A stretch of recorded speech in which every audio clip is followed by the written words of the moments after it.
Here we go. Hey, here we are. One Hello. more RWI, Reimagining Wealth Initiative touchdown. Now with the pleasure in this, having for the second time Amanda. Amanda, that means a person that Sorry, absolutely just for the recording. everything. Yeah. Yes. Amanda, as a person that loves absolutely everything, the meaning of your life, your name, Amanda means I love my love name. in Portuguese. Yes, I know. Someone that is in love with And everything. it was given by intention by my mother. So this is good. She understood Yes, this. yes. Yeah, Even from the this is important. Yeah. even from the belly, right? So Yeah, yeah, it was not a coincidence. Yeah. yeah, Yeah. totally. And there's so much, as usual, as I always say, there's so much to share because so much things is happening daily in daily basis. And so let's start by seeing how you guys are coming here, right? How your spirits today. Let's make a type of check-in, like people like to say. So starting with you, Amanda, how are Ah, you? You're very smiley. You're always I, smiley, but you're more smiling today. I So was sort of turned inward last week since the Easter, even if I show up like this. And I think we're preparing for solar eclipse, aren't we? yes. So I've been Yes. holding conversations, and then I was in with the work group with Anna. Actually, I try to restart maybe some conversation again, speaking about UN policy and climate and disasters about carbon, and then, solar eclipse maybe a turning point, perhaps. Yeah, I actually, if I'm a solar flare, Oh, at least let's do that. Yeah. as a solar flare, I would shut off any type of conversations in that sense, Yeah. like completely as a Yeah. solar flare. Yeah. But here we go, Amanda. So you passed the baton. The baton is a French word, very beautiful. There's TV here and there's Stefan here. So will you pass the baton to make its check-in? Yeah. I'm very curious about Stephen. And you're not yet Oh audible. yes, Yeah, now you're. excellent. I was just looking at the eclipse route because yeah, we get a total eclipse here, pretty much near here. So Niagara's like 100% in the eclipse, right on the path of it. So, but they've got a state of emergency down there because they're like, well, it's a bit of a dramatic term, but there'll be so many people going to Niagara that Ah, yes, of they don't course. want to go down there basically because it's going to be too crowded, right? Uh-huh. But yeah, no, doing good. We were just talking actually a second ago. Something that came up was the I don't know if you've heard of the VUCA tuna idea. Volatile, everyone's heard of this VUCA, VUCA, volatile, uncertain, complex, ambiguous, which is that kind That's of my thing. daily life. Yeah, that's the exactly. Welcome to yeah, exactly. Well, but Yeah, I was, yeah. there's well, I've been playing around with what each of those mean because like there's another one called tuna out of the Oxford Business School, and Mhm. so I mean I'm sort of going off topic now. I'm not necessarily talking to myself, but No, I love it. so tuna's turbulent.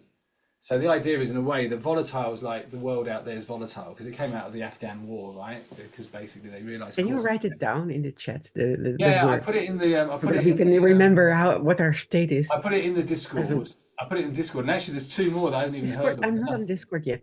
Okay, I should Oh, okay. enter I'll put there. it in the Yeah, chat. but Okay, yeah, yeah. Let me. Vinicius will get me there, I think. Yeah, yeah, yeah. Yeah, yeah. That's good. So there's a few It's on the recording. there's a few things happening that can relate to all of this. So Yeah. that's good. Um, so I'm just working through all of that, seeing where it leads. But I think that ties in a lot with what does it mean to try and bring in different types of context? Because we're actually talking about. I was speaking to Lauren earlier about if we hosted stuff on the Gather Town and stuff about what different spaces might be. So one space could be for neurodivergent exploratory innovation lab. and one might be more for like women trying to talk about. She wants to talk about women who trying to deal with kind of unpleasant sort of maybe manipulative behavior. So you've got like one you might want to be more. One, you want to keep it bounded and safe and maybe be careful of things that are volatile. And the other one, you might want some turbulence, right? So you might be, you're actually generating the turbulence that creates some of the innovation, right? So, but the two things need to be clearly not mixed up. I think you don't want the turbulence in the volatile and the volatile in the turbulence, right? Because it just kind of pollutes it. So, so you were saying something. I'm just curious how Vinicius would regard this, considering your understanding of indigenous life. And is it, yeah, what would you say? There's Chibi here before I say anything. Chibi, are you with your coffee? Man, already? Yes, I'm I thought the meeting was an hour before, so I was getting ready, but I got to do some other work. Yeah, I'm pretty good. I'm for a week or two I'm immersed in some reading and writing, and Mysum is also joining the effort with some Wikipedia work. He's also writing a paper about the ethical economy, so we're cross-referencing. So yeah, pretty intense period of back to some theoretical work that I can share. Yeah, feel free to open the works today here, sharing what type of research you're starting to make with Mason. I know that it's around collaboration, but you can expand a little bit to folks to understand what it's about. Well, me, so it's about a very detailed model, let's say, for material peer production, how to make it sustainable. So it uses blockchain technology, NFT, smart contract, stuff like that. So I just described the flows and how this thing can be put together. You know, when you think about a corporation, it's like, say, what's your business model? And then they come out with this I don't know, the explanation how it works, how they produce, sell, capture value in the market, blah blah blah. So translate that into peer-to-peer language for open and decentralized networks and distributed manufacturing or fabrication, and you have a sort of economic model that could be sustainable, and the pilot project is the practical application of that, because this is theoretical thinking, but the practical application is breeding games, because I think that that's a niche where this could take off. And at the same time, I'm talking to these guys from Quartal, trying to convince them to build some stuff for breeding games as a proof of concept. So maybe this model can be formalized and take roots within the Quartal ecosystem. But that's I'm one step before talking to the founder of Quartal, and Croatic. His name is Jason Croatic. He goes by Croatic. So I spoke to two people in the organization, including a programmer of distributed applications, and they all refer me to this guy. So yeah, so I'm setting up a meeting with him. So it's a whole thing. I mean, it's mostly theoretical, but breeding game is the practical context, and Quartal may be the platform for implementation.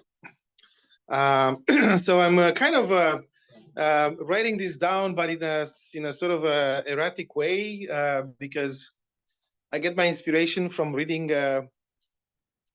literature and helping Michel Bowens with his presence on Wikipedia.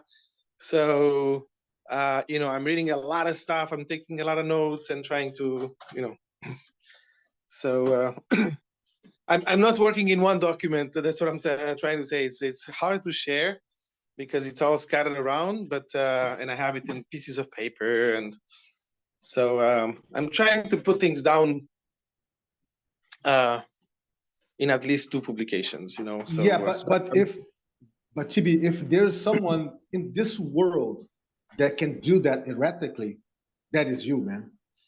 Because you have this capability to be just to your talent. This is your natural born talent, right?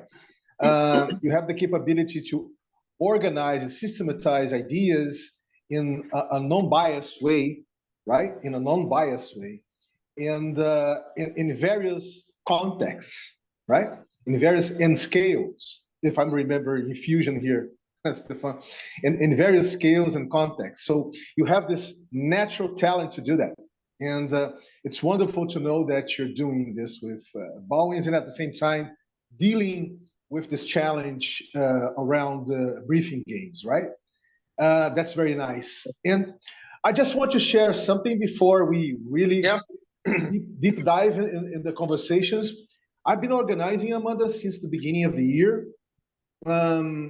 This type of communication here, right? I've done it in the past, but I didn't do it the way that I'm doing now with some artistry around.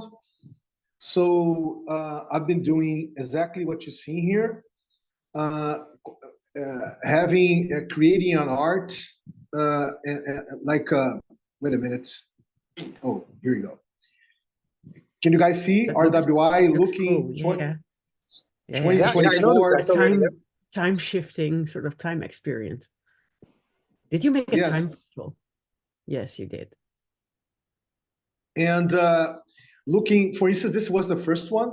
It's clicking, is pulsing, isn't it? Oh, here's the fun. Pausing. I see a black box. Yeah, it's not okay. Let me do it again. Wait a minute. Let me do it again. Maybe I'm more lucky now. Wait a minute. Let's stabilize. Did it stabilize? No, it didn't stabilize.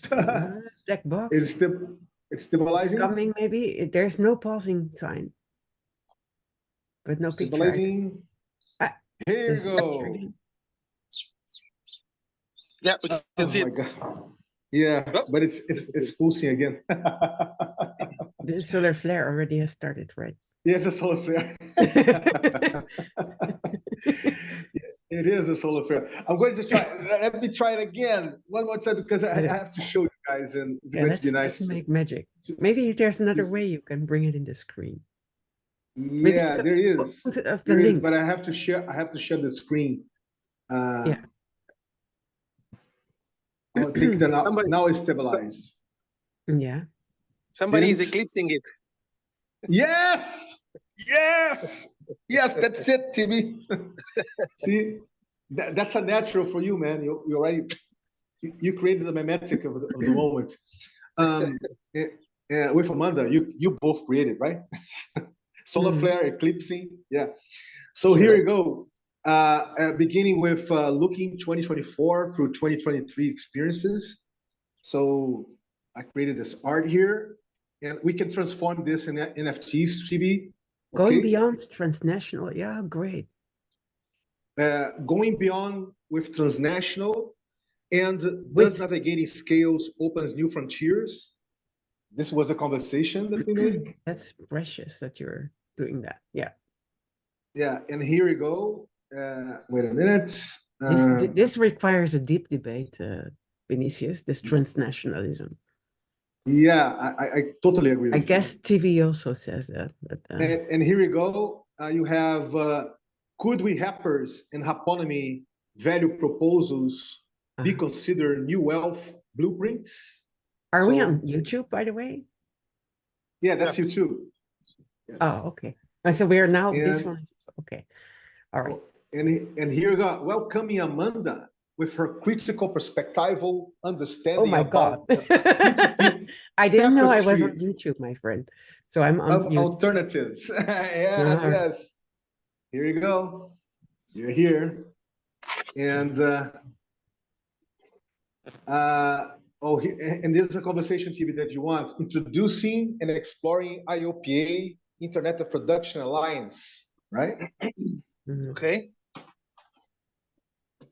So I'm actually doing this. There's still two more to go. But at the same time, Amanda, we are going to explore GatherTown, right? As Stefan was starting to share about it. And it's going to be nice to have this type of connection between this type of artistry, you know, this type of I can't find you. communication. Is it unlisted? Yes, this is in the E2GLEX, the Global Experimental Station for Open Sciences and peer-to-peer social peer-to-peer technologies, right? That I started in 2000 and with a lot of other people, folks here in Brazil in 2014, 10 years ago. I So will subscribe. yeah, here we go. Yeah, well, It's here, Oh, E2GLEX. Oh dear. Yeah. Yes. So yeah, I'm in the I'm world. starting to do this, guys, and it's really interesting how people are channeling. Actually, they are starting to visualize this. You know, I was very surprised to see how people are wanting to understand what is happening here. So, for instance, this one here has 31 visualizations, TD, going beyond with transnational, you know, and Yes. yeah, that's impressive. So in the scale of things that we're doing here, right? Not in the quantity, in the scale of the things. So that I would just want to share that. And that said, I want to pass to you, Stefan, my friend, to talk about VUCA again and TUNA, and give us a context of how do you see that related to reimagining wealth in this third decade of the 20th century, right? Go on, feel free, man. Yeah, I mean, I'm actually, I was really into this whole VUCA framing, and I don't use it as much now, or I didn't. I thought it would be some way to sort of communicate with people, and people do use it. It's not that. It's not such a weird terminology now, the whole VUCA thing. But what everything was focused on before was complexity, and I'm much more aware of uncertainty. So I think uncertainty is, in some ways, a more tractable foundational piece, actually. What is it that we, because basically becoming less uncertain is a way of knowing at a very base level, right? So you can use, and that's what active inference is about. Active inference is basically saying, how can I go into a situation, it's not like really there's a thing called complexity which I can measure. It's just basically, as I start to play with what happens when I do stuff in a context, the way that my predictions about what I'm doing is relating to what I'm perceiving gives me some way of feeding back. So if I start to do something and I find that my predictions are being met quite clearly. Yeah, it's entangled, right? It's entangled. One thing. Yes. It's well, okay. So there's an argument of once you get into the deep thing about how that works, but even just at a very basic level, it's like if I predict something and it happens as I predict, then you can say that I've got accuracy. I'm confirming my level of accuracy. If that makes sense. So like, and if you if I start to think about a model of the world, and I keep adding more things to it, and it gets more accurate as I add more things to it, you could say the world is more complex. Like if I keep having to say the world's got more factors going on, and when I do that, so basically the way you can break down the very basics of active inference, which is built on the variational free energy. Variational free energy is basically how much, as you vary free energy, the idea is you want to reduce variational free energy, which means you reduce surprise. So what you're doing is you're either going to have something which seems to be less complex to give you, you want the least complex way to give you the most accurate outcome, right? So you start to play with complexity and accuracy in this sort of dynamic, and this is what's going on all the time. And I think that in VUCA, that's not really talked about that much, right? It's normally just this web of stuff going on, but you've got this comes into play then with what you're talking about with global stuff, because there's some things which are beyond, like a lot more things are beyond what we can perceive, right? And a lot of other things are also, it changes things a lot if we're going to base the world, or base a lot on how we're predicting the world and working with our uncertainty of predictions, as opposed to saying the world is out there and just how much of it are we reading, which is different. It's like saying I've got a complex word out there, so I'm measuring it's this much complex or that much complex or the other much complex, right? It's like there's a thing out there, and that thing has something connected to it, and that thing is complexity, right? Or you just say no, because it really doesn't matter, or the way of knowing isn't about that thing per se. It's about how much, as you vary action and dynamically work with it, are you seeing some reduction in uncertainty? Like that's why it's working with Bayesian statistics. It's working with statistics that are always updating. So you have to just get it off the ground and then just start it running and say, okay, what's happening with the dynamics now? It's not that I'm reading complexity. It's just that my uncertainty has, either gone down by using a simpler model, or I've suddenly found the world is more complex than I imagined, or maybe the world is, the question is the world more complicated out there or complex than my predictions are able to work out? And it's just that my model needs to be updated. Or is it that the world out there is just more uncertain and predictable, and that's just the way it is? And it's, sometimes you don't know, right? It's like, is it the world? Is it, and like what's it?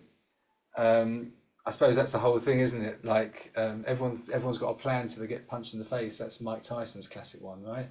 So, and then I suppose once you get punched in the face, then it's like, okay, that shakes your models up a little bit, right? So I'd be interested in your thoughts about that, because in terms of hosting events, you've got this idea of, rather than focusing on volatile, like you can say, how much are we going to be able to put something into an environment that we think that we're contributing to, and therefore that environment will have more of it. I.e., I think if you put guns into cities, you're going to get a more volatile city, right? So you can say that we're sort of creating that. There's not like a quantity of volatility really, right? But it's only whatever we get as a measure. But we can get an idea there's something out there, and we can say that there's a level of complexity. But what's the way that we try to think about that then as we create different kinds of spaces? So I mean, I don't know if I can share. Do you want me to share you the Gather Town space? That Can I respond maybe, because you're saying so much valuable things here, and I think you just summarized why some people can relate to complexity and why others are just scared by it. And I used to have conversations about cognitive dissonance, and it seems like the persons that would fear complexity feel dependent on their context. It's like their relation is like they're maybe a prey of the context where they're living in. Well, some others, they are the acts of certainty within a complexity world. So their relationship would be, they at least know what they know, and the rest is just a surprise of discovery. But if it's not, then the reality becomes very complex and maybe threatening. And this is actually something I used to have many conversations about. Well, you started here in another context, maybe about the pandemics, for example. And if I have to relate to the topic, and let's go to the meetings and organizing events later, but if we're speaking of reimagining wealth, wealth is some of the ontology with which we are regulating safety, with which we are maybe seeing how to relate to others and what kind of status or certainties another person is bringing. And the experiment that I was in before, in 2016-17, before the other eclipse, that was about reinventing wealth also. And I'm still speaking on the same project, Stephen, like last time. But I think one of the most scary things is to let go of the principles that organize us. So if that happens, a lot of other things go and shift. So this is some of the ingredient that I would put into this conversation. So because it's serving the topic, maybe. That's a really good point, actually. And I think that also takes you to there's the next natural journey that this all leads to is if there's not, like you say, if we actually sometimes we have a context and we feel safe in it, and there is a danger that if somehow there's complexity out there and it's just bigger and scarier in the old way of thinking, but if we flip this round and say, it's not that I've got this tool and there's complexity out there, but that tool, i.e. wealth, or I suppose you could say money, or all these, they're basically, you suddenly now, if we're going to, and this is where the body comes in, this is the interesting thing, is it's like so where's money, and everyone will say, well, again, you can talk about, you'd have these things and you can talk about it for 10 hours in a room and people will be moving around and everyone will say, oh, and that was what we were talking about in our heads. And it's like, well, at no point was it in anyone's head. It was always physically in the room. So like you're saying, all these tools, all these things like wealth, at some point, even if it's some sort of virtual thing, is something physical out there, which we are now actively using to resolve uncertainty. And the question is it resolving uncertainty about something which we're just being able to measure more accurately, or is it resolving uncertainty about how we can make a less complex model to understand? And that just flips everything round, right? And how and time is just this. Yeah, go on. You're going to say something, Amanda. Yeah, I was just referring to, like, then when it comes to understanding yourself in the middle of uncertainty, it depends how your relationship is maybe with the body. And I think that has been really much under threat in the last couple of years. People were scared about something could happen and then maybe your body wouldn't function. But if you just experience yourself and you say, I'm breathing, the sun is shining today, I'm feeling okay, I can relate to things. And as she said, we can love and we feel okay. So, and the rest is just bonus, it's just extra, what is happening. But I think we lost touch, literally. Even in the virtual world, we literally lose touch with these sort of experiences, and then we create a dissonance, and then we regulate the dissonance with reduction. You said you lose touch. Which is totally different, and I'm very curious after Vinicius, because Vinicius has a very special experience. I think when you were young, you were living in the jungle at some point, relating with the indigenous, and you had an entirely different relation in the community. So I'm so curious, if you hear all this, maybe you would like to reflect a bit. Yeah, it's a difference between cosmogony and cosmology. Let's put it this way. because when you talk about cosmology, you're talking about that ancient Greek vision of perfection, of things that are in equilibrium, of things that are perfectly related, and it all makes sense all the time, right? That's a rational take of complexity. It's a very reduced one, by the way. And when you talk about cosmogony, that's the experience that I have with the tribes here, the different tribes here in Brazil, in my infancy, in my youth. You're talking about the creation of life itself, the creation of existence itself, but you as part of it, right? You are part of this creation. You're not looking at it as outside of it. You're in it. You're creating life in it. So that's why I said, Stefan, that it's entangled. It's intrinsic. When you understand that you are complex to doing your life, you are literally embedded. You're one of the nodes that is regenerating life at all times, right? And we lost that. We totally lost that. And now there's patches of people in different contexts and languages and cultures that are starting to see how precious this is. Even to continue, for us to continue as a species in a broader vision, in the broader scheme of things, right? And yeah, that's my comment. This sense, Amanda. And yeah, but that's it. All the things that I've been doing for almost my entire life, but not totally my entire life, of course, at least for the past, let's say 40 years. That's a lot of life, yeah. Right?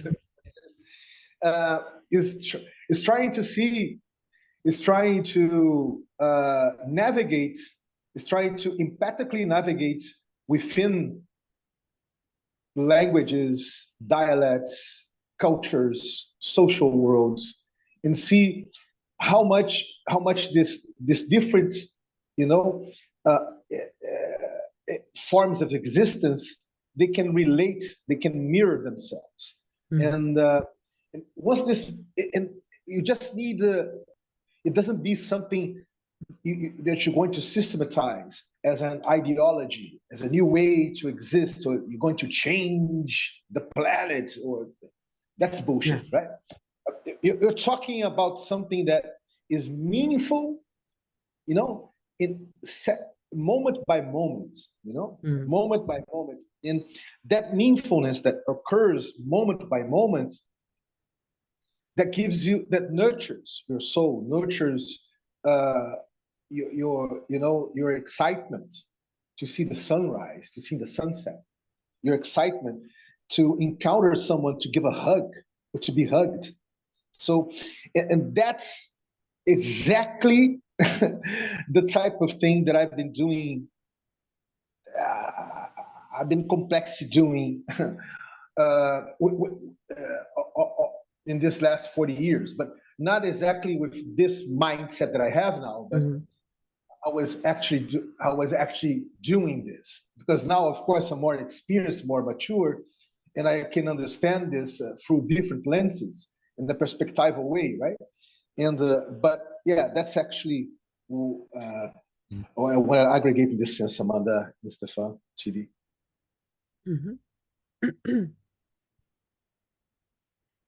And did you follow Anna on this also? Do you speak to her? Anna, who you connected me with Noosphere. Oh, yes. Because she's specifically protecting these. We lost connection No. some time ago. You're talking about Anna from the south of Brazil here? Yeah, yeah. Yeah, we lost a little bit of connection in the sense that she has been moving, as I know, because she just arrived at the Gudrun's farm. Oh, wow. Yeah, she was quite busy, but I tried to reconnect. I also lost because I was withdrawing from everything and everything and everything. So, but she specifically founded an organization that is about nature's rights and about this cosmological perspective that you're speaking of, on the on the the writings of Walter Steenbock, The Art of Keeping the Sun, which I find funny. I cannot read it because it's in Portuguese. I tried to see if I can read it in English somehow, but I couldn't find a book. Yeah. Maybe I can do some reading for you. Translating Yes, we could. She particularly told us to read this book to understand what it is about. And I will put it in the link in the chat. So that said, Amanda, Yes. it's very interesting. There's a question. I'm going to invent this expression. Okay, there's a cushioness to the type of clash that we do here in our weekly RWI initiative Touchdown. Cushioness in the sense that we are very empathic, we're very open, we are here to empathic listen what we have to say. We actually mirror ourselves to see how we can learn together things. And that's why we do all sorts of new sorts of explorations all the time. And that, in some sense, is complexly related with what I've been calling complexity doing, right? So we have been complexity doing our way out here to explore things in a non-systematic manner, right? In a non-pre-designed dynamics, because you see, the spontaneous, the intentional comes out, emerges through interaction, right? Emerges through interaction. So, and establish different patterns and different modes of regulation. So you have a more centralized pattern here, you have a more decentralized pattern there, you have a more legitimate distributed one. So, and you have modes of more vertical regulation, more horizontal regulation, more transitional regulation. So when you deal, you see, Stefan, when you deal with this type of perspective, with this type of framing, it becomes more easy to let's say, in a high level perspective, in a high level vision, high level meta vision, let's put it this way, understand how complexity is embedded in us, in how we complex to do things in daily basis, but we're not aware of it, right? So, yeah, and that's basically what we've been doing here, and it has been a challenge for everybody, and a learning curve, even for me, that is the the peer, the node, the person that has been provoking everybody in this sense. But the learning curve is to see what type of value brings to the table this old crumpy, this old crumping collapsed world that we still live in. What type of values we can, you see, those shadowing values that is in the shadows, and those bright values like lunar punk, solar punk, like understand what type of values this old crumpy collapsed world still has ingrained in it, that can serve as a departure, because I think that hybridism is something very important to consider, because it's not like you're going to literally, let's say, you're literally going to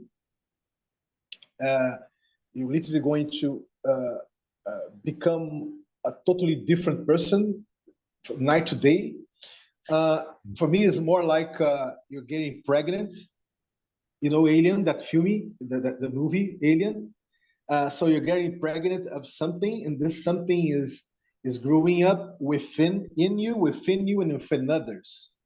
You see, but the alien is only in your body, right? So It's something that is growing up, and when it comes to life, it comes with different forms and different ways of relating and being related, right?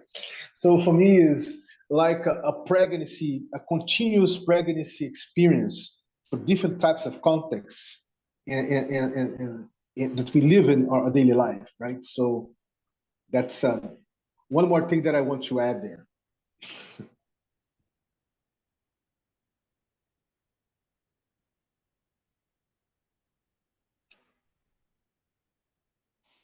That's an excellent book. Thanks. Thanks for that, Vinicius, as well. Can I ask one quick question?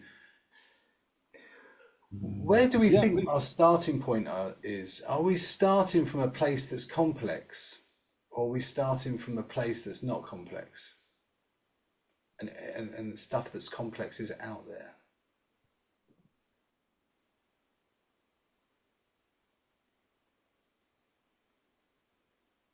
Just a question that's kind of interesting because it ties in for that book sort of speaks to that a little bit, but I wonder what people's thoughts are on that. Can you read that book? Do you understand something of it? Well, I translated the Amazon intro, so I got the general sort of idea of what it's about. Yeah. It's pretty cool. Can you summarize what it is about? Well, the whole of it, no, but Not the just general. what you read, what you understand now. Oh, what I understand. So, from what I understand, is the idea that all around us we are functioning patterns of nature. Okay, so and the natural environment in any cell exists in us as a world that exists on a daily basis. It's just that we don't actually perceive it.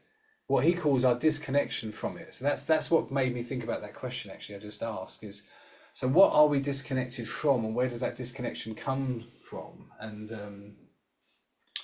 you know, how do we not notice? And maybe some of it's like the water we swim in, but it doesn't mention. Lack of awe. What's that? Lack of awe. Lack of awe. No more sense of wondering. I think there can be some of that. I don't know, there can be a sense of awe, but mechanical things. I think there's this idea of sense of being part of the rhythm.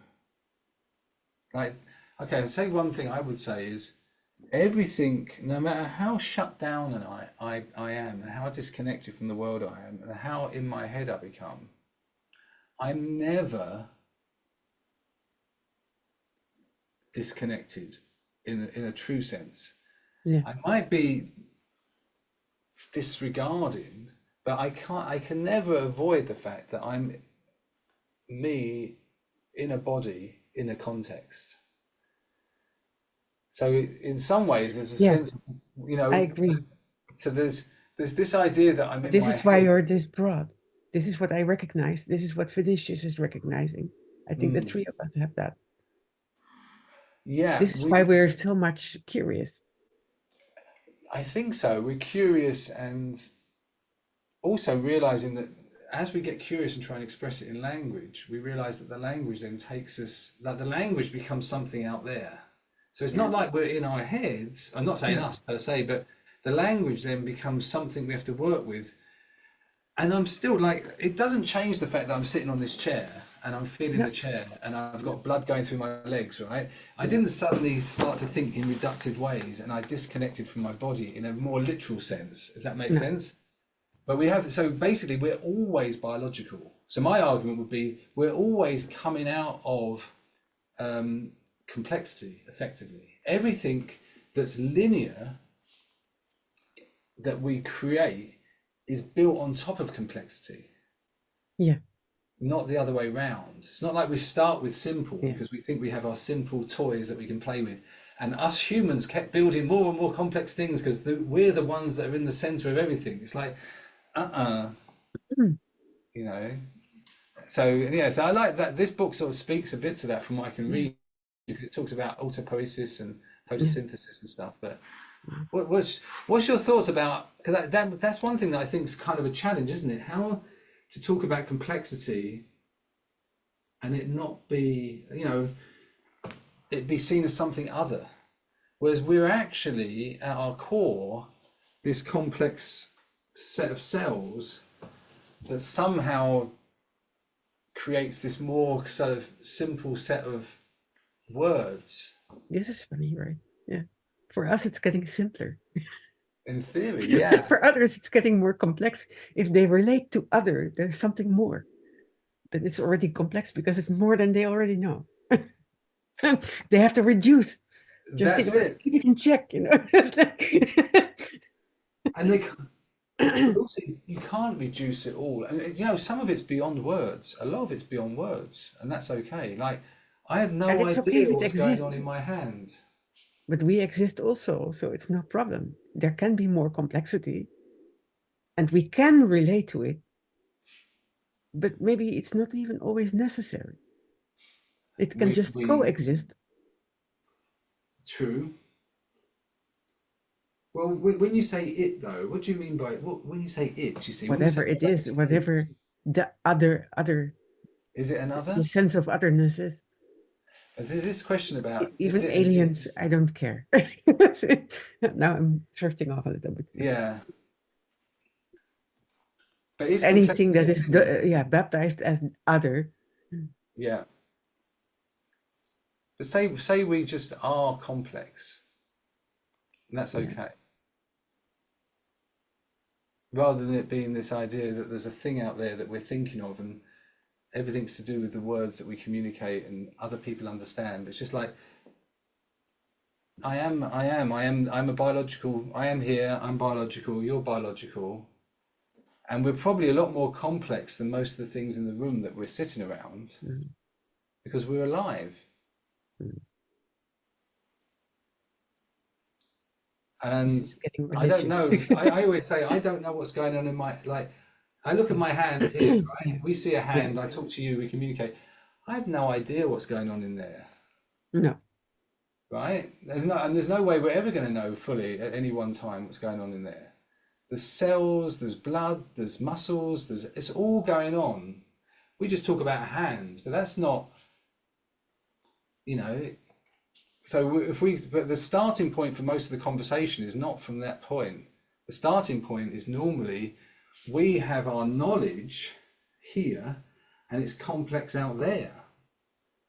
And we've disconnected from it. And I think that's interesting. And maybe we don't have any knowledge. Maybe we just only discover. That's true. Well, or maybe knowledge is that. Maybe that is knowledge. Knowledge is what we've discovered, essentially. But in physics, complexity is pretty precise concept, and it relates to not to the object itself, but it relates to our model about an object. Okay, and it's a property of the model, complexity. And if you think about epistemology related to physics, it's that all the models that we have about the universe are just models, and they belong to us, right? That's how we understand the world. The world is out there, so we don't know what it is. We have access mediated by our perception, and we have a cognitive system or a neural network that detects patterns and then tries to represent that in a symbolic way. And so once you reach the symbolic representation, then you enter the realm of physics, and they can say, well, that system exhibits complex behavior, which means that it's not linear. It is chaotic. It cannot be predicted. Its future can not be predicted from initial conditions. Okay, so these are precise definitions of complexity. But it speaks about your model. It doesn't speak about the object because from the point of view of epistemology, we never have access. We don't have direct access to reality, right? So we can't say much about the model. The only thing we can look at is about the object. The only thing we can really look at and understand is our model about that thing. So saying that a thing is complex has no meaning in physics.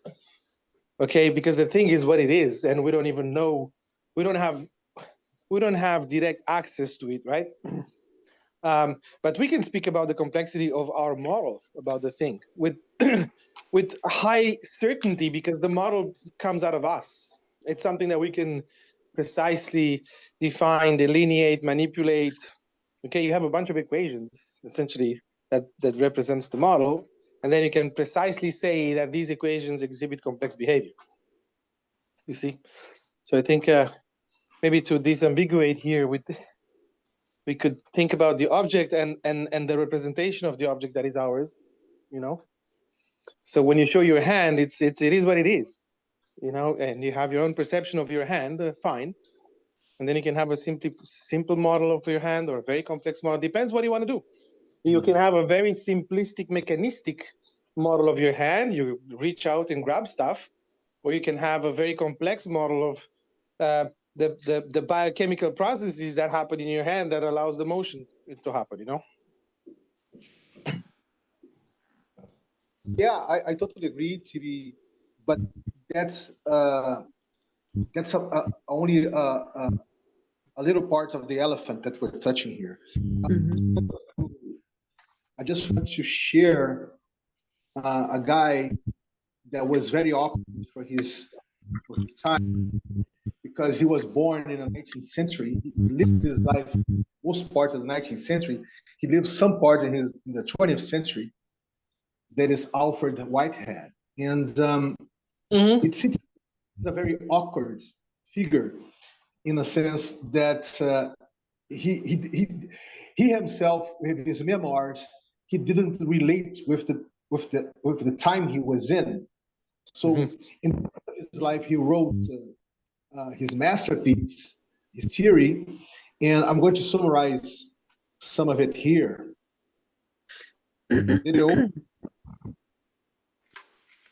We have Whitehead argued that reality consists of processes rather than material objects, and that processes are best defined by their relations with other processes, thus rejecting the theory that reality is fundamentally constructed by bits of matter that exist independently one of other.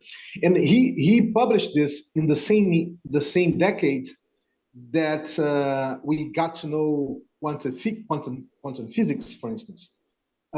We got to ratify Einstein's theory, Einstein's specific and general theory. How I say it? I forgot the of gravitation, right? Is it interesting how he put it this way? He created this word. I don't know if you guys heard of it, organicism. The theory that the functioning living organisms is determined by the working together.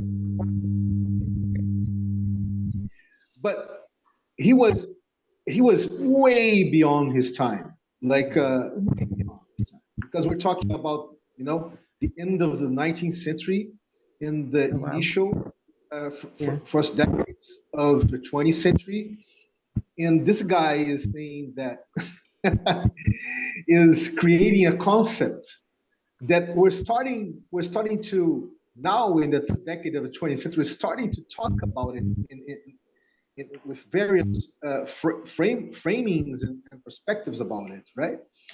And it's very interesting to see this. But he still talks about processes and systems, right? He doesn't talk about interactive dynamics or peer-to-peer dynamics, but still, it's very, very, very interesting. So, yeah, I'm going to add this. And so he view of the universe as consisting of bits of matter that are extended, inert, lifeless, valueless, and purposeless.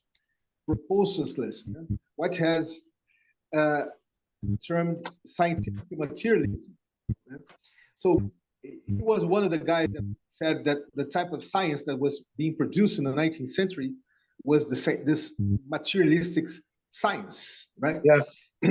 He fixed it in a very creative, groundbreaking way in the end of his life, in the second decades, and third decade of the 20th century, in the 1920s, right? I just want to share that. But what's interesting here is that to come back to your questioning, Stefan, I think complexity is also relative, and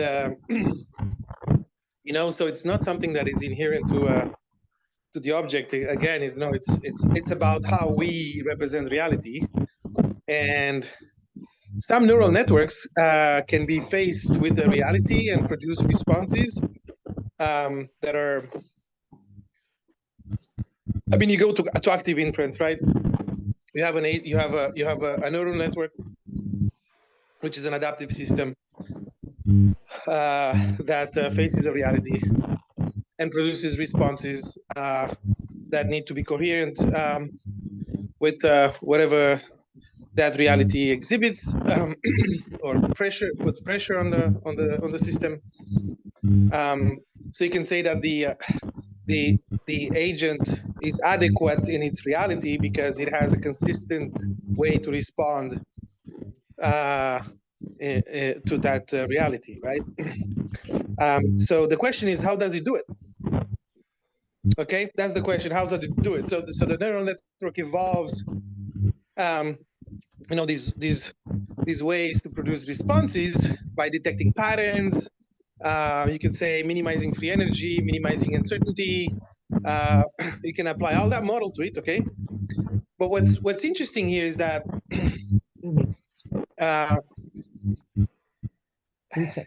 you can have another neural network that evolved in a different context.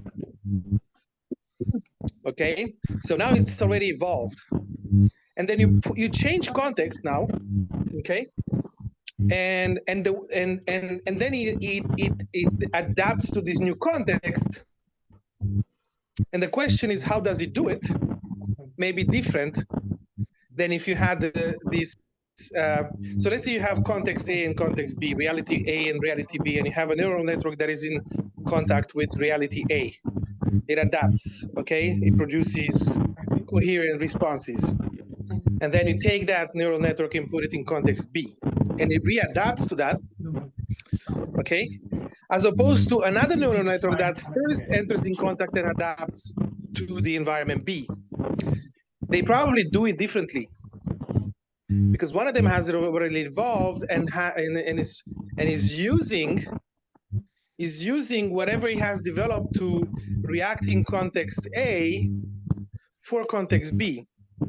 So you could say that the neural network that has immigrated from context A to context B has a different way to process that information and represent that B reality than the native neural network that has evolved from scratch, from zero.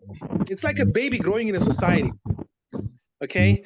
And you transfer that baby at a certain age in a different society, and you always say, this is not a native, okay? The way that immigrant understands reality, culture, is different than a native, okay? Because it's not just pure adaptation from scratch, from tabula rasa. It's an adaptation of an adaptation. So what happens is that natives always solve problems in their native context in a very simple way, and there is always a complexification for non-natives that reach a new context. Okay, so here's an example. Okay, in order for us humans to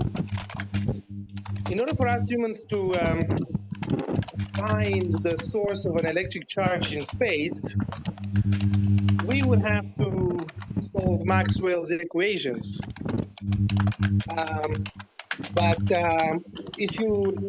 So it's not intuitive.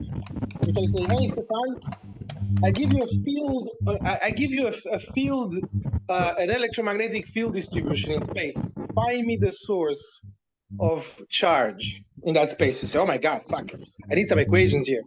So you pull out Maxwell's equations, you solve them, and you give me the answer.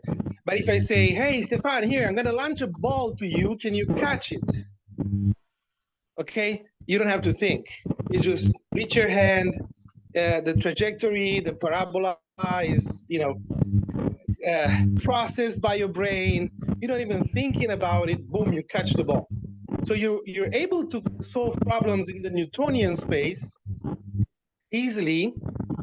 But if I ask you a question about an electromagnetic field and the charge, you have no intuition. So you find that very hard, and you need some support. You need some equations, okay? But it happens that is a shrimp that lives at the bottom of the ocean when it's dark, and he has no eyes, so he doesn't see light. But this shrimp finds his prey by sensing the electrical field in the environment that is produced by other worms. And very rapidly, because we're talking about hunting here, we can solve the problem of finding the charge that produces the field with just a few neurons. Okay, so that creature has evolved in the electromagnetic world. And for that creature, solving the position of a charge with respect to the field that is sensed everywhere, it's peanuts. It's easy. It's simple. But if you ask that shrimp to catch a ball, he would probably need some the Newton's laws of physics, and the way he would represent that, the shrimp, would be very complicated, because he has to start with Maxwell's equation and derive some type of Newton's laws of motion. You see what I'm saying? So that's why I think that complexity is kind of it relates to the model, and it's like relative to your own ontology that you have evolved in your native context. So there could be that the neural network can solve quantum mechanic problems, can evolve ways to solve quantum mechanic problems very easily, in a very simplistic way. Yeah, For us, because we don't live in a new quantum world, we have to. yeah, but that's the thing, Chibi. We live in a quantum world. It's just a matter of scale, like Stefan puts. We just don't perceive. We do, but we don't, because we're not catching electrons. We're catching like balls and shooting arrows. So it's like saying, what is a table? And you say, well, it's a flat board with 4 legs. No, a table can be also atoms and stuff, but we're consciously not dealing with that. Yeah, I did, but that's a matter of scale. Just a matter of scale. Yeah. In our and with the type of bodies that we have, and the type of stability in apparatus that we have to perceive reality, that's it. We just catch, the ball. We conceived it. There's a ball. There's a way to catch it. Yeah. But because that's relevant for us. You have to pick up an apple, and you have to shoot an arrow to kill a prey, right? To kill an animal. So that's the kind of problem our brains have evolved to deal with very rapidly. Otherwise, you're getting eaten, or you're not eating. You know what I'm saying? Yes, my friend. But I just want to add this coming from Michael Levin here, that I know that you guys know about him, and I just want to add this part of his conversation. Let's hear it.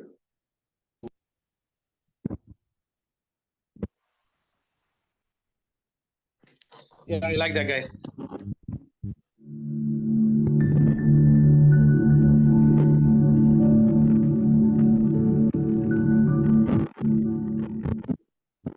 Oh, wow. Thank you so much, and I'm delighted to be here. Thank you for putting on such an amazing symposium and giving me the opportunity to share some thoughts with you in long form. So what I'm going to talk about today is basically the fields of collective intelligence in unconventional spaces. If anybody would like to get in touch with me afterwards, all of the primary papers, the software, everything else is here. So I want to start by just showing one of my heroes, Alan Turing. We all know that he was a forefather of artificial intelligence. He was very interested in this idea of creating cognitive systems and various kinds of intelligence. This is well known. What's maybe less well known is that the same person was really interested in morphogenesis. He wrote one of the very early papers on trying to understand self-organizing chemical systems. And you might wonder why it is that the same person would be interested in intelligence and morphogenesis. And I think that he saw a very deep parallel between these two areas of study. And I think he was right on the money in the sense that I think these are actually very much the same question. Now, most of the time when we think of intelligence, we think of something like this. So here's a brain, and we think of, okay, here's a what quote unquote centralized intelligence of some animal, and then we look at things like this, ant colonies and so on, and sometimes we talk about them as distributed or collective intelligence, a swarm cognition and so on. You know, Ricard Soleil calls them liquid brains. But actually, it's important to realize that this is just a matter of scale, because if one zooms in, we find out that we are all, in fact, collective intelligences, and we are all made of something like this. This is a single cell. This is Electromeria. It has no brain, it has no nervous system, it has no cell-to-cell communications or stem cells or any of the things that we're used to having in bodies. And what it does is it handles all of its local needs, so morphological, behavioral, metabolic, and so on, at the single cell level, very competently. And the amazing thing about this is that we all have taken the same journey from what might be called just physics, which is an oocyte, right? A set of chemical reactions that people would look at and would think, okay, this has no cognitive capacity. This is just some physics and chemistry. And yet, slowly, so over a matter of some months and maybe years, this process gives rise to these amazing morphologies, and in fact, to high-level human cognition that has second-order, metacognition and self-awareness and so on. And so this is a journey across the Cartesian cut that we all take. If you follow your own development back far enough, you will find this, and before that, you will find it's quote-unquote just physics. So it's really interesting to ask how this transition works, this smooth transition. And so the main points that I'm going to try to transmit today are these. First, that biology uses a kind of multi-scale competency architecture of nested problem solvers, and that navigation is a really central concept to try to understand. Navigation of spaces in particular is a central concept to try to understand this. I'm going to claim that goal-directedness is a critical invariant for recognizing, building, and relating to various unconventional agents. And I'll describe a kind of cognitive boundary model for the scaling of goals. I'm going to spend about half the talk showing you one specific example in detail, which is this idea that pattern formation, biological pattern formation, is literally the behavior of a collective intelligence of cells in a space known as morphospace. And I'm going to show you that bioelectrical networks are the protocognitive medium, the ancestor of brain function. And this idea actually has some very practical impacts on biomedicine. This is not just a sort of philosophy, this has very specific applications. And in the end, I'm going to show you how synthetic bioengineering provides a really astronomically large option space for new bodies and new minds that don't have standard evolutionary backstories. So we'll get to that towards the end. So single cells have some really interesting spatial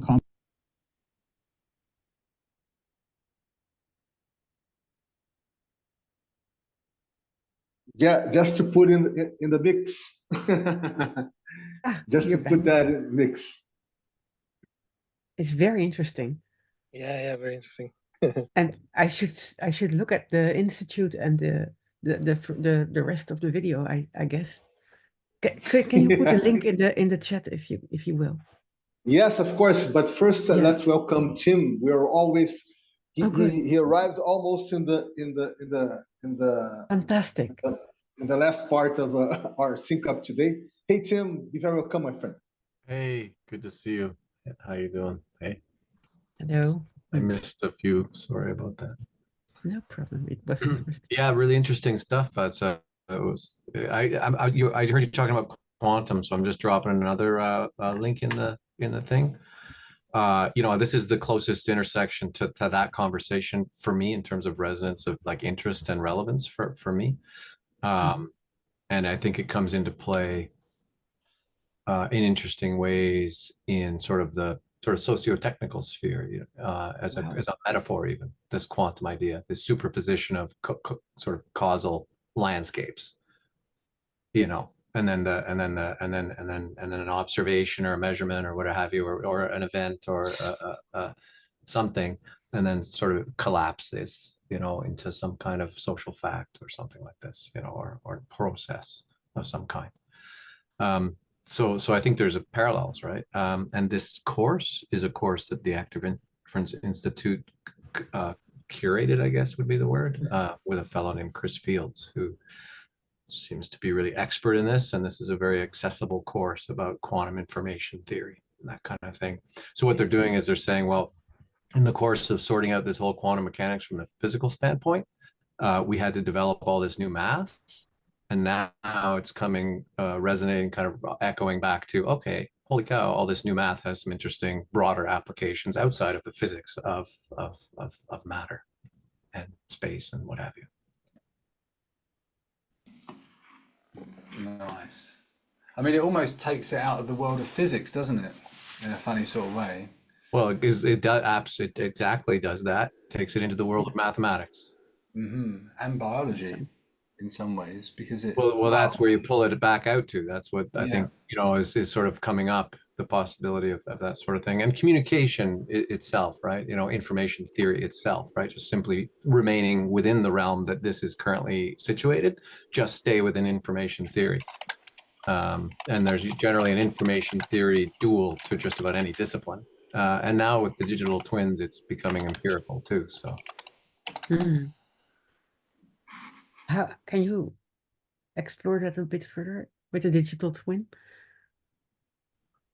I just mean that when people are doing these things they call digital twins, which is producing some sort of virtually digitally constructed data sets and what have you, it is meant to parallel or be a dual of a physical or maybe conceptual object or phenomenon.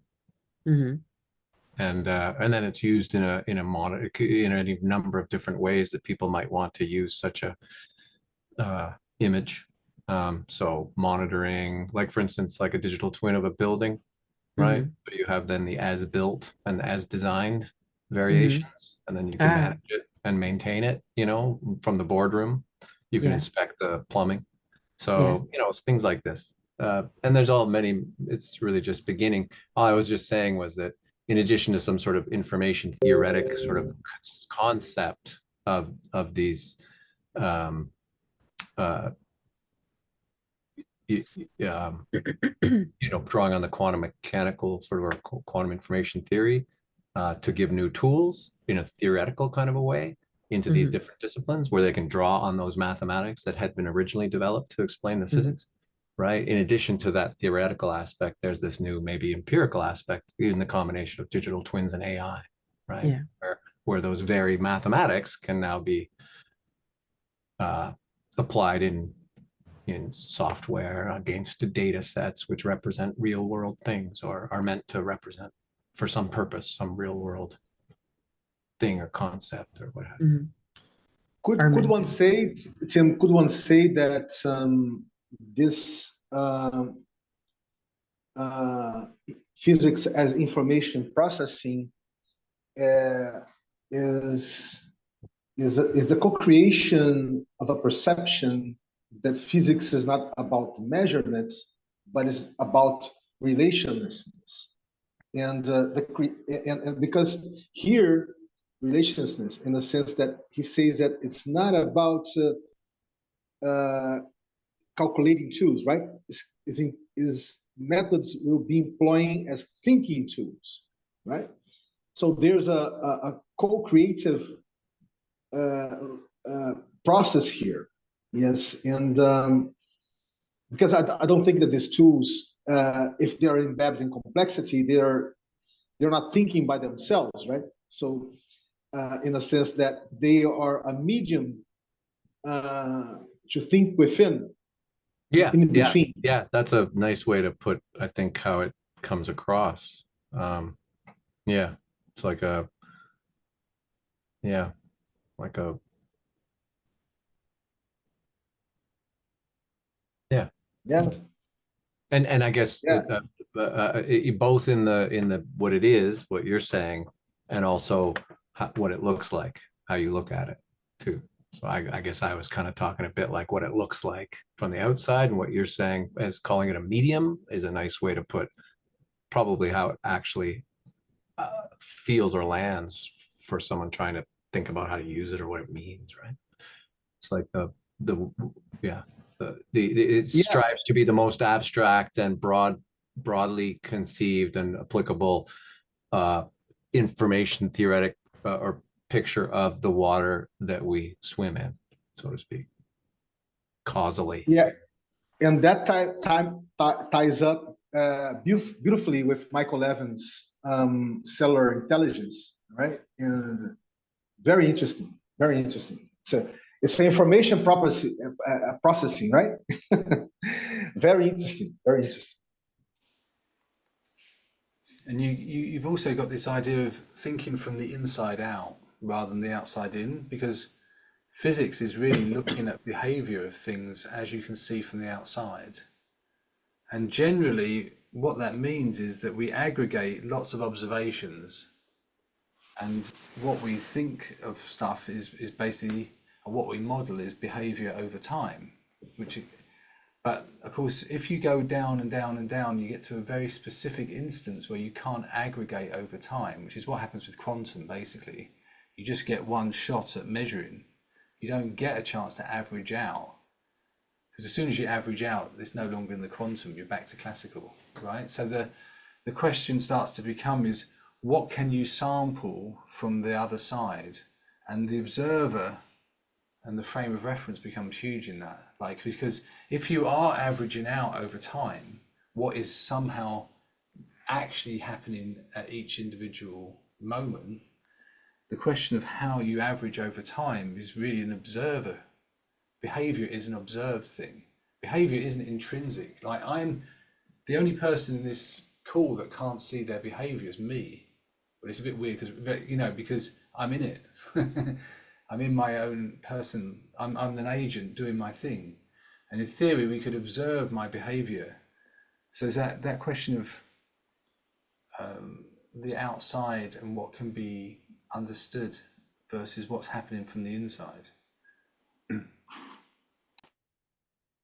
Yeah, that's the whole thing about Stefan, about the collapse of the wave function, right? And when the observer observes, it collapses. That's the classical quantum theory. Let's say poster boy. I like, but it has been proven in various ways, not proven in a scientific manner how the academy expects to, but has been proven not only by studies like Michael Evans' studies or this proposal of information processing, but with the very cosmogonies of the regional people, of the regional tribes and ethnicities, where they feel that they don't collapse, they collapse with, and they don't collapse out of it, right? Like they are creating reality as we are now in this right moment. So, so this assumption that you only have to measure, if you start to observe something, and when you observe it collapses, the only thing that you can do is measure it. This is absurd, man. This is totally absurd.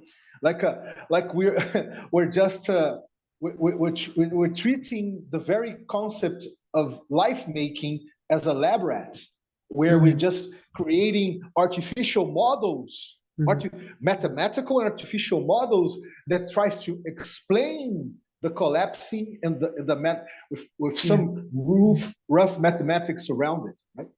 So it's really crazy if you try to better understand, have a better grasp of it. Would that be the danger also of our digital models? You're measuring now everything, harvesting data, and then, you know, creating this simultaneous world that also infiltrates our minds. Yeah, because that's it. We're cybernetic beings. We have this huge capability to imagine things, to project things, to materialize things in what we call reality, right? So we have this huge frontal cortex that has this, give us this organic capability, bioorganic capability of making the cyberspace a part of the biospace, right? Because for me, there's no difference between cyber and bio for us. Is that what the frontal least. cortex does? Yes, that... exactly. Because this is where many people now are impaired. So this is also interesting, like what's happening. So now, okay, I'll ponder that. Thank you. Yeah, guys. So maybe it's a medicinal issue for some people. If our empathy is less, then maybe we have to train our frontal cortex in certain ways in order to, I don't know, maybe there's a distance to something. I would say, I would actually now say that intelligence just is. It's our moderation of our own distance to things, other, or the other, or whatever we call other, that is like impairing our access to intelligence. Yeah, but Amanda, we're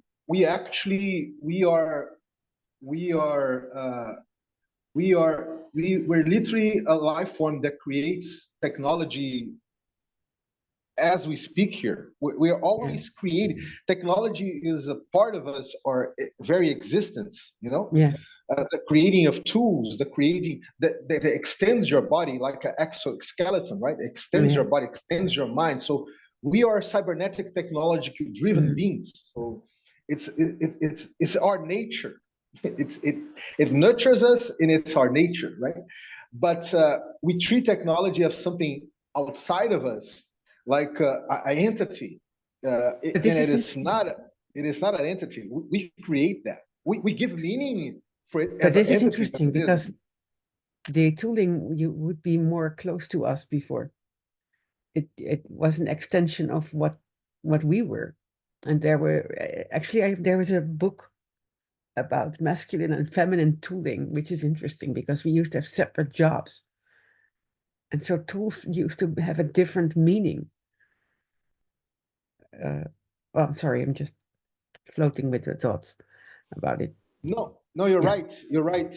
But as we continue to exercise, you know, our capability to create reality, to imagine reality, to prototype reality, materialize reality in what we consider reality, right? With our framing, with our capability of framing, is a relation between the creator and the creature, right? The creator. But now we think we can access reality. So I just put another. Sorry, I'm interrupting you. But I put another book in the chat, just to mention shortly. Is the crack in the cosmic egg, and this is like a glitch that we can sometimes perceive in reality. I was reading a chapter this morning, in part about walking on fire, and this is where the laws of physics actually get to be. How do you call that? I lost the word, but actually, so the laws of physics don't seem to apply at certain moments in time. And this book is about those sort of glitches in the reality we perceive and how we can access there. And I think agency and what we believe was very strongly a part of that. So just reading tip. That's great. No, that's essential. That comes back to that same thing, like, you know, you talked about that waveform collapse and all this. It only happens at a very small scale at a very short time.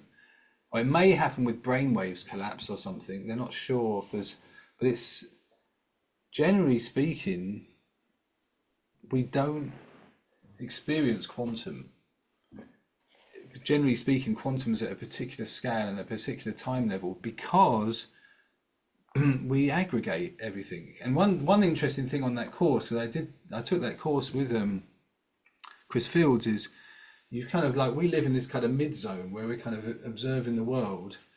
So if everything's quantum, but we only notice certain things, we see things classically. So basically, there's we're classical observers in the way we see the world, in the normal way we see it. If we're just taking a perspective and making models, because we're basically using this aggregation of what we see, and we don't get the quantum effects because we don't measure each single waveform. And you've got the same thing when you go to scale, when you hit relativity as well. So when you go to a massive scale, so he said we're somewhere in between relativity and quantum. And in either case, the big question then becomes is it a question of quantum and relativity, or is it a question of how we observe, how we reduce uncertainty, how we try to aggregate knowledge as an agent is what is also as much, if not more, of what is important. So it kind of it brings stuff back to quantum, but it also brings it in another way. It says that the agent is so important because somehow we're aggregating all these quantum events and seeing something that's more classical.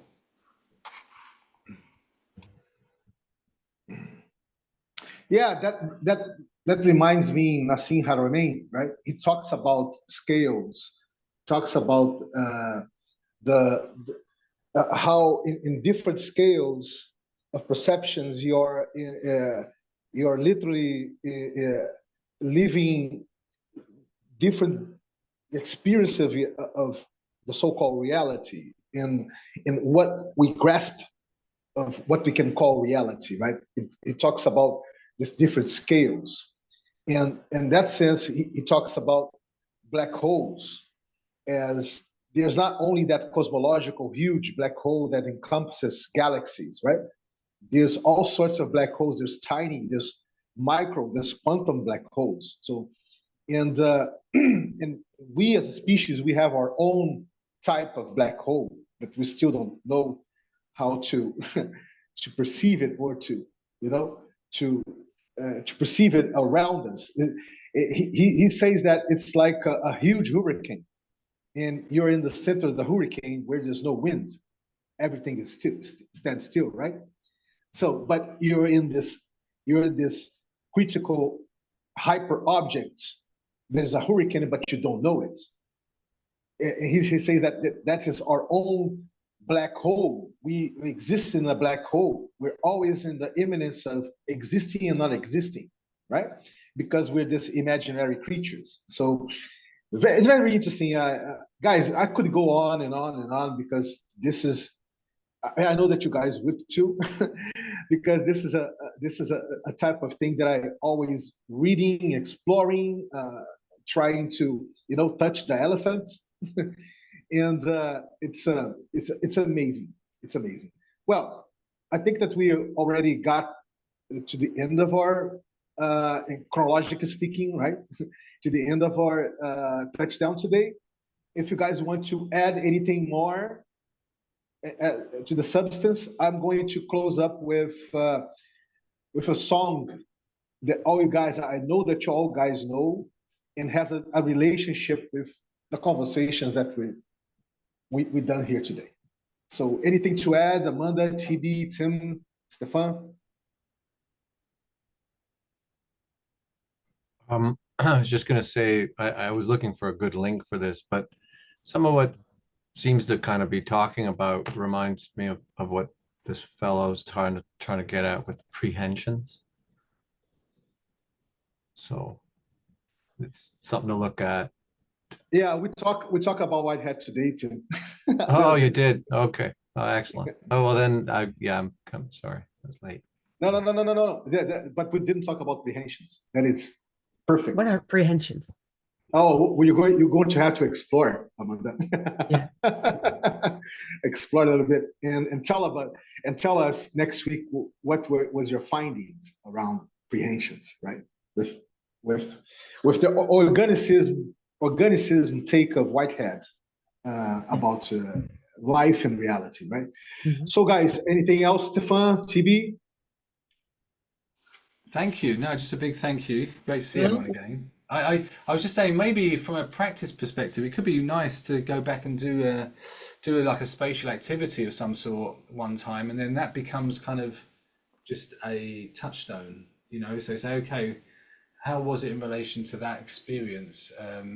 Because it gives an anchor, you know, a common ground, and that could be cool. But yeah, no, I really enjoyed it. Lots of stuff to digest. I'll pass it over. Amanda, do you want to go next? I also loved it again. I'm just surprised every time how everything blends together. Phew. I also have to, digest a lot here.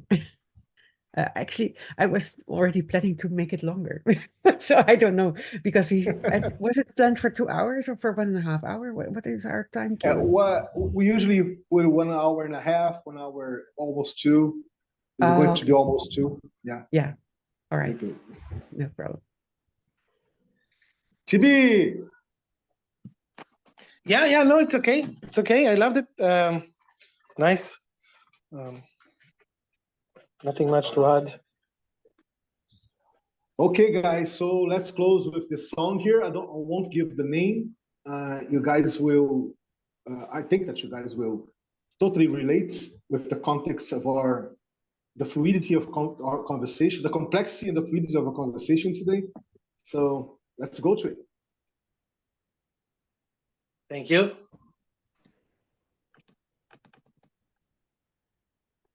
Wait a Do you minute. keep the notes?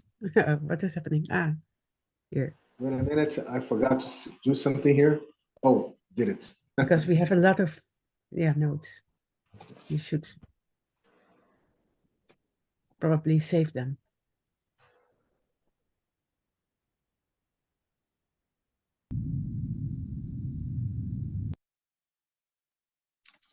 Wow, amazing. Thank you for. Where did you discover that? Shit, send the link. Yes, I put some. Do you guys remember RSS from the 90s? That is an indexer in the internet. I put this thing out in some platforms that make search of new content coming from people and things that I love. And this came out yesterday. So yeah, here you go. Very nice. Let me see. Did you put the link in the chat? Yeah, I'm going to put it now. And you keep the chats, right? Yes, I keep it, but I don't store it because it's becomes a lot of data. No, but we should somehow store that. Yeah. Or put it underneath the YouTube. Yeah. Here you go, guys. Thank you. So, yeah, that's it, folks. We continue to make our conversations in daily basis and see you folks next week. RWI touchdown. Bye-bye. Thank you. So how can we store it? Let me see. I still want to check everything. You can save chat. I think there is a function. Save chat. I don't know. I think it's only available to the host, though, maybe. We could save the chat and put it on Discord. Yeah, please. Yes. But, yes, Zoom saves the chat. Save the chat. I can literally. I can share the chat with you guys later. Perfect. No problem. Please. Yeah. So, guys, I want to do my homework now. Let's go. Let's go. Bye-bye, guys. Thank you so much for organizing this. Yes. Yeah.